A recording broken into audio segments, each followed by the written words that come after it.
Welcome back to the Tiger Kickoff Show. I'm your interim host, Adam Ryerson. Harrison Vatnick will not be here today. He is still in Georgia, along with Missouri's chances of winning the SEC East. Coming off of a tough loss, but joined by the Missourian beat writers once again, Wendell Shepherd, Brandon Haynes. Thanks for being here, guys. It's good to see you. It's been a while. We just spent like 20 hours in the car this week. Yeah. Right. It was a good drive. It was tough. So was the game for the Missouri Tigers. Lost to number 2 Georgia, 30-21. But the Tigers hung around with Georgia for 4 quarters of football, so it wasn't too bad. Let's get started with some game takeaways. Wendell, why don't you start us off? What did you get from this game? Going back and watching the highlights of this game and looking at the stats, this game was the most even game Mizzou's played at all, like this season, wins or losses. The stats were, pretty much perfectly even across the board. The only difference was turnovers and special teams. The 2 times this season where Mizzou's turned the ball over more than once have been the losses to LSU and now to Georgia. That is really my main takeaway. They went toe-to-toe with the 2-time defending national champions, played better for the first half of that game, and at times in the second made it close. It was just those turnovers really hurt them. Yeah. Brandon, what about you? My biggest takeaway is just the adjustments that Georgia kind of made there in the second half, specifically limiting Luther Burden there out of the slot. They moved some guys around, just had somebody shadow him throughout the game. They sometimes double, triple teamed him, and that kind of neutralized Luther. And we kind of seen Luther deal with some different various injuries throughout the past couple of weeks. He's left games, he's come back. But just his durability was something that I kind of took away. But just Georgia's ability to go into halftime kind of reeling and kind of make those in-game adjustments. Kirby Smart's such a good coach out there. So he's going to have his team ready, and his ability to use those in-game adjustments and kind of flip the game around there in the second half kind of surprised me. Yeah, and like you said, talking about the receivers, Burden definitely got neutralized. For the most part in this game, he still had that huge 39-yard touchdown. But most of the times when Luther has not been at his best, like against Kentucky, other receivers have stepped up, but that Georgia secondary pretty much just went single man across the board all game long and just absolutely locked down the Missouri receivers. And one area that happened in as well was the red zone. My biggest takeaway for the game is Missouri was not able to capitalize in the red zone. They did go 3 for 3, 2 of those being field goals. But for me, if you're going to beat what I deem as a superior opponent in this Georgia team, with one of the best coaches in college football history with Kirby Smart, like you mentioned, you need to be able to get touchdowns in the red zone. Missouri only was able to get 1 of those. They did have 2. The Luther Burden was the one outside of the red zone with that 39-yard pass, but Schrader got it done on the ground. He had a huge game. Brandon, why don't you talk about him? We got a little hot and cold players. He's your hot player for the week. Yeah, Cody Schrader just continues to kind of be excellent along just behind the Mizzou offensive line. It kind of looks like a new group out there in front of them. They've just done a great job run blocking. Brett Norfleet with a couple good blocks there. Cody Schrader's just kind of found his groove here past couple games, and doing something like that against over 100 yards against the Georgia defense really stands out. Just because Georgia's a stout defense and one of the stout defenses in the country, one of the premier SEC defenses, and just the ability to continue to gash the ground. And Georgia really had no answer for him several times. And we've kind of talked about it, how Cody Schrader generally waits till fourth quarter to kind of break out. But this game, he had a different level, it seemed, and he just kind of found ways to do it every quarter, kind of got Mizzou started on the ground. They were able to kind of control the tempo a bit at times throughout that game. Yeah, absolutely. He had a huge game. Looked like one of the best players, if not the best player on that Missouri offense. What about somebody that was cold in this game? I feel like you got a little bit of a different take or a different angle than a player in this one. Yeah, I'm not really going a player on this one. It's more the officiating in general. I thought on both sides, this was not just towards Missouri. I thought both sides there was questionable officiating. Obviously, Mizzou's first drive there, pass interference called on Georgia that kind of shut down Luther Burden. And I just thought it was a little bit of a weak call at the time, and I think that was a sign for the things to come. Obviously, the pass interference call on Hopper near the goal line, just ball overthrown, catchable versus uncatchable. I just thought the refs, and this has been a constant conversation, not just in Mizzou's games, but throughout the SEC, continue to be a talking point. And it's just something that consistency and having that balance is just something that needs to continue to be improved on as the kind of SEC continues going forward. Yeah, and I think Drinkwitz would definitely agree with you. He told reporters after the game that they should probably write a letter to the SEC if they want an explanation on some of those calls, and Cody Schrader at the end of the half running the ball out of bounds. He didn't get an explanation. He thought that the SEC saw something that he didn't. Go ask them, basically is what he said. Couldn't give us any answers for that. Wendell, I'll turn to you. Hot player, cold entity, what is it? I'm actually going to add a hot player here. Okay. I was going to have a defender that I'll get to a little bit, but you mentioned receivers. I want to shout out Theo Wease Jr. He had a great game. And you mentioned, this is one of the best secondaries in the country with Georgia, and he showed consistent ability to win one-on-one. I think when at the end of the season, when Theo Wease is, considering going to the draft, or if he comes back, this highlights from this game will be in his future draft tape. He was winning every 50-50 ball, and I honestly don't think they're really 50-50 with him.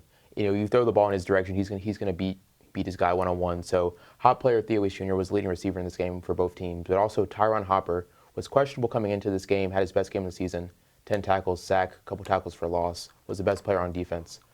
Yeah, absolutely. I think that both of those guys had great games.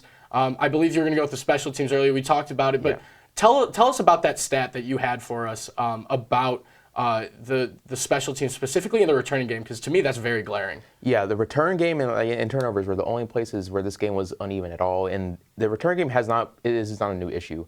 Right. It's been an issue all season. Just poor decisions bringing the ball out, but it really hurt in this game as you gave Georgia a short field a couple of times. Well, you gave yourself a short field on Mizzou only had 18 return yards. Marquise Johnson made some questionable decisions on bringing out kickoffs when he could have just fair caught it and gotten the ball at the 25. And Georgia had several big returns. We're getting 50-yard fields. That's something that can happen against a team like Georgia, where their offense is going to move the ball. You don't want to give them a shorter field. So 106-18 was the return yard differential, and that's just something you can't happen. Yeah, you can't have. That's a glaring difference in the game. And another thing in that return game, 3 of the 5 times that Georgia returned the ball, including a offsides by the Missouri kickoff unit, they started with the ball at their own 30 or better.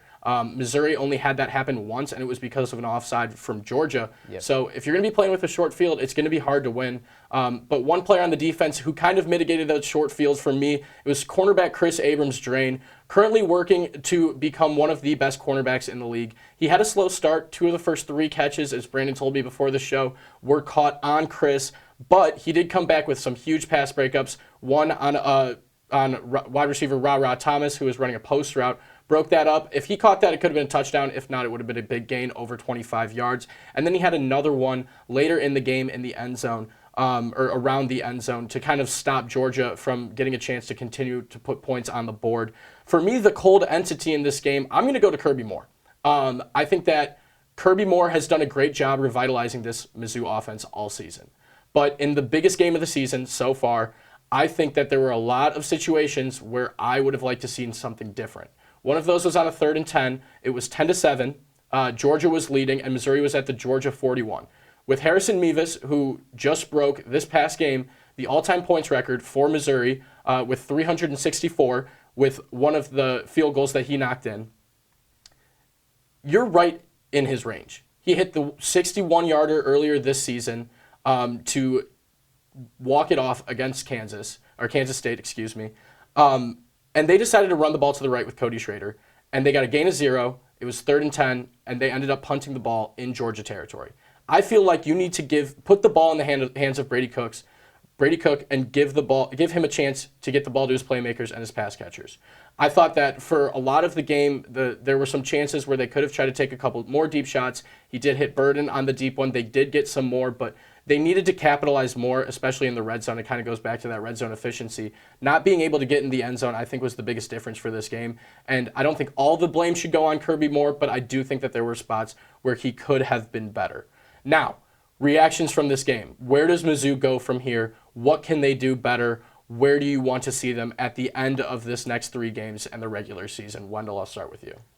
It was very obvious after the game that Drinkwitz was disappointed because, coming into this game, we talked about it on the show, you win this game, you have a very real chance to go to the SEC Championship. That's off the table now.